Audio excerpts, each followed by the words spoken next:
What's up, guys? So today we're talking about the new firmware update for the Mavic Mini version 0500, which added some very important new features to the Mavic Mini, making it as close as you can get to a professional drone in the sub 250 grand segment. First thing is how to update. So it's easy as opening up the DJI Fly app, but first you got to make sure your phone, controller, and mini batteries are at least 30% and your phone or tablet has internet. So you power on your controller and then power on your Mini. Open up the DJI Fly app, and if it doesn't automatically prompt you to download the update, go to the camera view and then select the three dots in the corner, head over to the About section to manually update your firmware.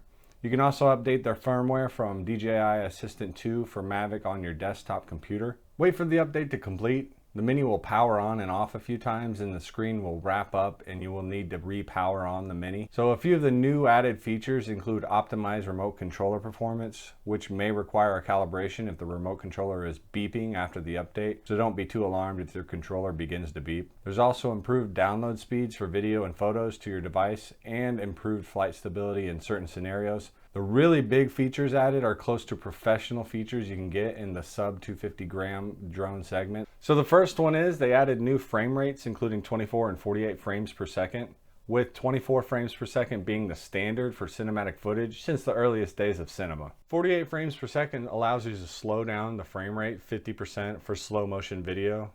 We also now have full control over exposure and white balance, although the white balance is a little bit harder to get to and less intuitive to control. Where controlling exposure with the shutter speed and ISO is much easier. You will also be able to get more control over your shots to get exactly what you want from your Mini. Also check out my video on the Tiffen ND filters and what the 180-degree shutter rule is and how to get better and more cinematic footage. One of the uses I'm actually finding for the Mini is going out of country. We recently went on a cruise before the whole pandemic started.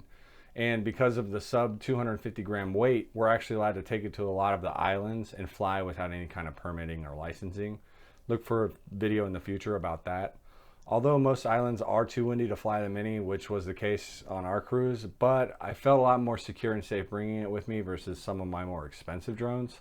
So let me know if you guys want to see a tutorial on how to get more cinematic footage.